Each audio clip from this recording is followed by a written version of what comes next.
दिनेश चंद्र यादव।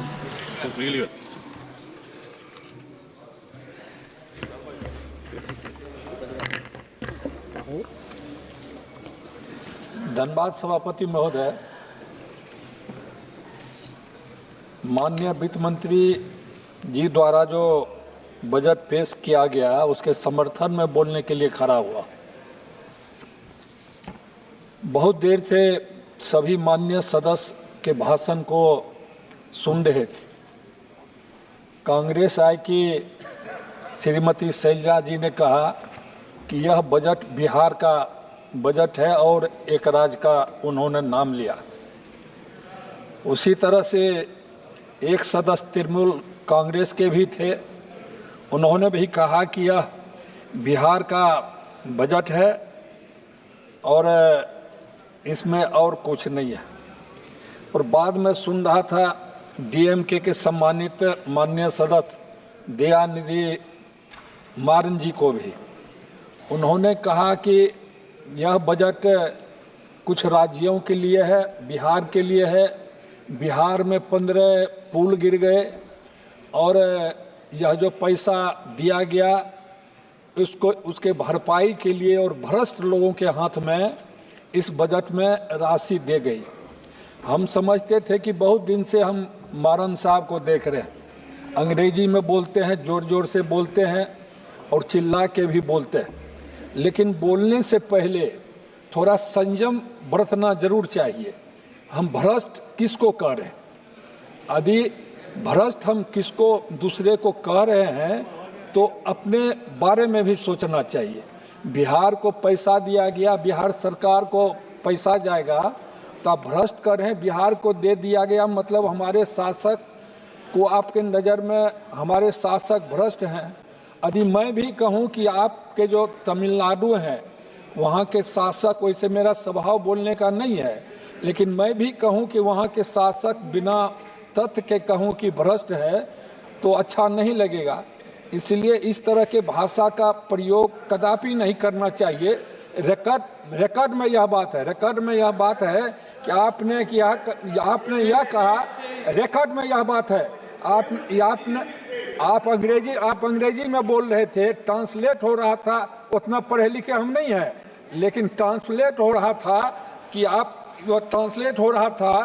कि भ्रष्ट लोगों के हाथ में पैसा दे दिया गया। मारन साहब, बिहार को आप नहीं जानते हैं। आपके यहाँ बरसात से पानी यदि अधिक होता है तो बाढ़ पैदा होता है कभी कभी, और वह बाढ़ यदि होता है तो मैनेजमेंट की भी गलती है कि पानी निकलने का रास्ता नहीं रहा हुआ, हम जानते नहीं हैं। लेकिन बिहार की जो स्थिति है सभापति महोदय, हिमालय से जितनी नदियां निकलती है नेपाल देश को होते हुए वह बिहार में ही सबसे पहले उसका आगमन होता, और वह पानी प्रत्येक साल तबाही मचाती है। और प्रत्येक साल, कोई 1-2 बार नहीं, प्रत्येक साल जान माल की भी क्षति होती और बने हुए अच्छे सड़क भी टूट जाते, पुल पुलिया भी धंस जाता है और बहुत ज़मीन भी उससे कट जाता है और फसल की तो बर्बादी होती ही है। बिहार की जो भौगोलिक स्थिति है, बिहार में आधा बिहार बाढ़ से परेशान है और आधा बिहार सुखाड़ से परेशान है। फिर भी हमारे माननीय मुख्यमंत्री जी अपने संसाधन से बिहार को पूरे ऊंचाई पर उठाने का प्रयास करते हैं। हम तो जानते हैं, जब से हम राजनीति में आए, 90 में विधायक हुए थे सभापति महोदय, अनुभव की बात बताते हैं। विधानसभा की कमेटी आई थी हरियाणा और पंजाब में, उसमें हम भी थे। हम जब देखे थे कि सभी गांव पक्की सड़क से जुड़े हुए हैं तो आश्चर्य होता था कि हम लोग के यहाँ ऐसा क्यों नहीं है। लेकिन आज के दिन में मौका आप लोग को तो नहीं लगता होगा सभापति महोदय, बिहार के प्रति लोगों का देश में हम जानते हैं कि नज़रिया बहुत गलत है, लेकिन जो नज़रिया ऐसे लोग हैं उनको एक बार बिहार में घूम के भी देखना चाहिए। आज बिहार की क्या स्थिति है, सभी गांव पक्की सड़क से जुड़ा हुआ है और सभी गांव में बिजली की सुविधा उपलब्ध है, तो उसको देखना चाहिए। यह मानसिकता बना हुआ है कि बिहारी है, बिहार में कुछ नहीं, सब खत्म हो गया, सब पुल बहा दिया, सब पुल का पैसा खा गया। यदि भारत सरकार, माननीय प्रधानमंत्री जी आदरणीय नरेंद्र नरेंद्र मोदी जी ने बिहार के लिए कुछ दिया तो हम मानते हैं कि हमारे लिए वह पर्याप्त नहीं है। बिहार को बहुत कुछ मिलना चाहिए, इसलिए हम बिहार के लिए बार बार बिहारी जो हम प्रतिनिधि हैं सरकार के स्तर से भी बार बार यह प्रयास और किया जाता है, मांग रखा जाता है बिहार को विशेष राज्य का दर्जा हो। कुछ तकनीकी कारण के चलते वह नहीं मिल पा रहा है। यदि बिहार को मिल गया तो इसमें आपत्ति किसी को नहीं होना चाहिए। हम सभापति महोदय 1900 पहली बार 96 में सांसद होके आए थे, इस बार मेरा 5वीं बार हम सांसद है। हम तो कई सरकार को देखे हैं, कई प्रधानमंत्री के साथ हम बनते हुए और यहाँ लोकसभा में हम रहे हुए हैं। आपको भी हम बहुत दिन से जानते हैं। व्यक्तिगत रिश्ता घनिष्ठता नहीं हो वह अलग बात है, लेकिन 96 में पहली बार हम सांसद बन के आए थे और हम देखे हैं कई विभाग के मंत्री को और लोग को। एक नौजवान साथी तृणमूल कांग्रेस के बोल रहे थे बनर्जी साहब, उन्होंने कहा कि बिहार में सारा पैसा चला गया और दूसरे जगह गया ही नहीं। तो हम तो यह नहीं कहते, आरोप तो लगाना मेरा स्वभाव नहीं है। हम तो उस जमाने में भी है जब वहाँ से रेल मंत्री होती थी, सम्मानित नेता थी, अब भी हम सम्मानित उनको मानते हैं। तो हम लोग चिल्लाते रहते थे पैसा जाता था बंगाल में, लेकिन बिहार में पैसा नहीं के बराबर जाता था। लेकिन जो पिछड़ा हुआ जिसको आवश्यकता होती उसमें जाता है सभापति महोदय, इसमें किसी को आपत्ति नहीं होना चाहिए। बिहार के पिछड़ापन को देखते हुए बिहार को जरूर इस बार राशि मिली। हम आभारी हैं प्रधानमंत्री जी का कि उन्होंने माननीय मुख्यमंत्री श्री नीतीश कुमार जी के सुझाव को, प्रस्ताव को कुछ हद तक मान के बिहार को देने का काम किया। उसी में से सड़क सेक्टर में भी हम लोग के यहाँ पैसा गया। सड़क सेक्टर में 26,000 करोड़ रुपया देखने में बहुत लगता, लेकिन इससे काम कितना होगा। इसमें 2 एक्सप्रेस हाईवे बनेगा। एक एक्सप्रेस हाईवे जो पटना से पूर्णिया तक बनेगा वह हमारे लोकसभा से भी गुजरेगा। दूसरा बक्सर से भागलपुर तक एक एक्सप्रेस हाईवे बनेगा। उसके बाद छोटा छोटा कुछ सड़क है। एक गंगा नदी पर बक्सर में 2 लेन का पुल बनेगा। तो राशि यह नहीं है कि जो पैसा चला गया, जो पुल धंस गए, क्षतिग्रस्त हो गए, उस पुल के लिए राशि गई, ऐसी बात नहीं है। पुल कोई निर्माण होता देखना पड़ेगा।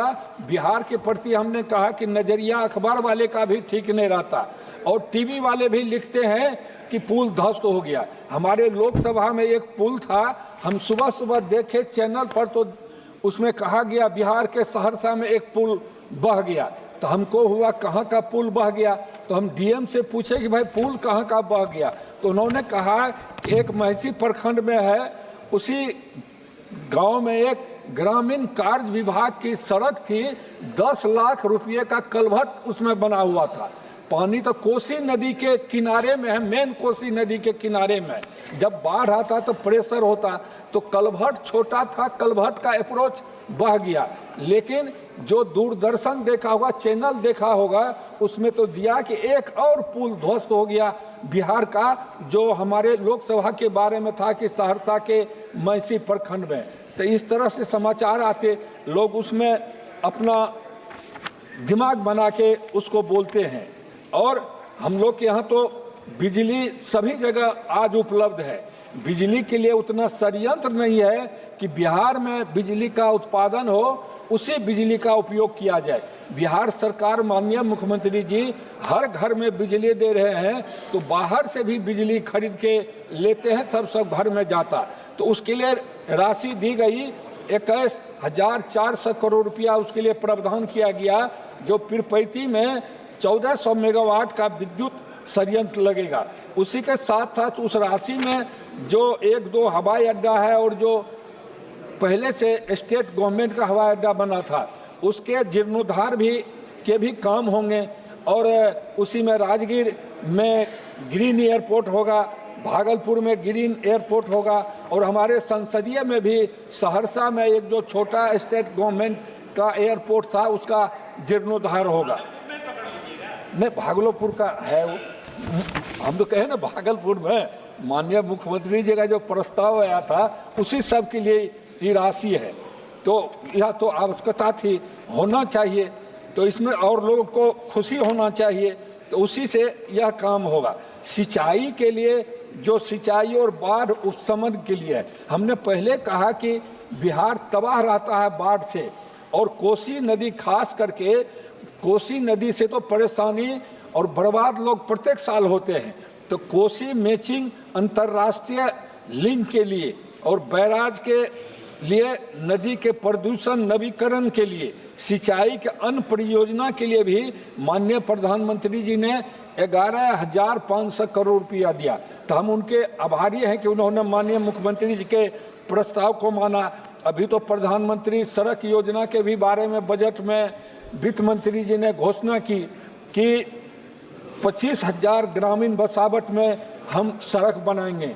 तो उसमें बिहार में नहीं जाएगा बल्कि पूरे देश में PMGSY का सड़क जाएगा। तो सभी लोग को खुशी होनी चाहिए। और पर्यटन के दृष्टि से जो बिहार पिछड़ा हुआ था, तो उसके विकास के लिए भी माननीय प्रधानमंत्री जी की कृपा हुई कि काशी विश्वनाथ मंदिर कॉरिडोर मॉडल के तरफ गया के विष्णुपद मंदिर और बोधगया के महाबोधि मंदिर के लिए भी उसमें राशि की व्यवस्था ये कराएंगे। और राजगीरों में हिंदू, बौद्धों और जैन के लिए अत्यधिक धार्मिक महत्व के जैन मंदिर परिसर में 20वें तीर्थकर मुनि सभ्रत का मंदिर प्राचीन है। सप्त ऋषि या 7 जलधाराएं मिलकर एक गर्म जल ब्रह्मकुंड राजगीर का समग्र विकास किया निकलता है। उसके लिए विकास के लिए भी इन्होंने घोषणा की। नालंदा विश्वविद्यालय तो विश्व में प्रसिद्ध है, नालंदा विश्वविद्यालय, उसके पुनरुत्थान के अलावा नालंदा को एक पर्यटन केंद्र के रूप में सहायता प्रदान की जाएगी, यह भी घोषणा की गई है।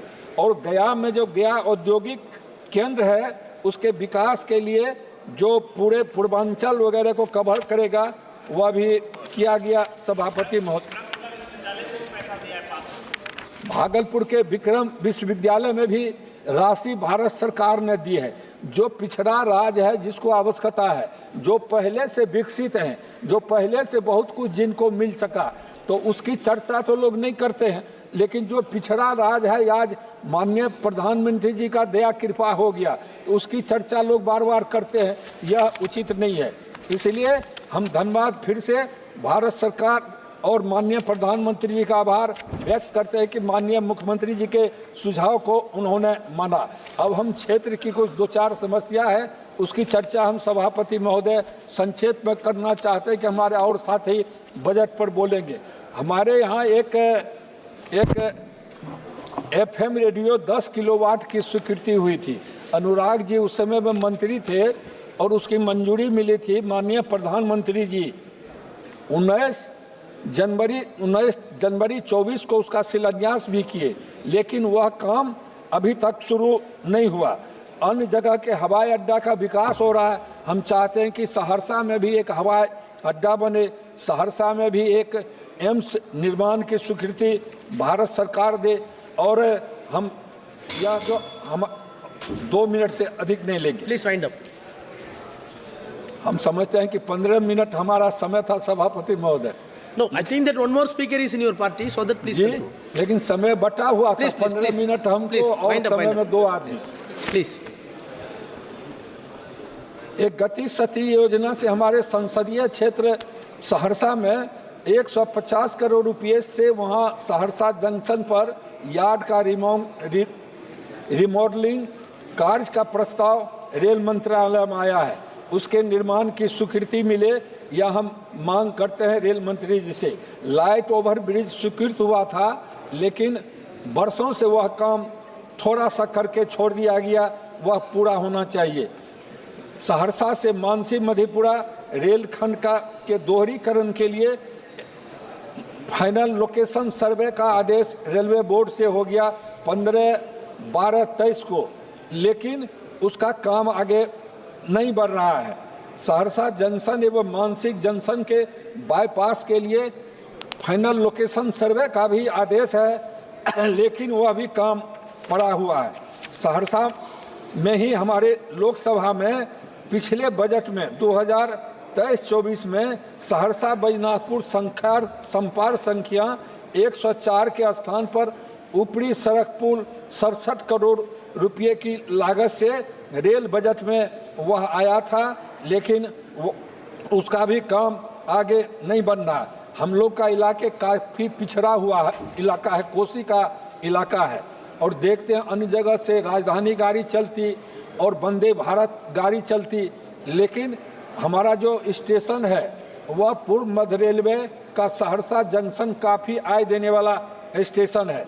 सरकार की योजना है कि वंदे भारत स्लीपर ट्रेन चलाएंगे, तो हम माननीय प्रधानमंत्री से निवेदन करना चाहते हैं कि सहरसा जंक्शन से नई दिल्ली तक वंदे भारत स्लीपर ट्रेन चलाई जाए।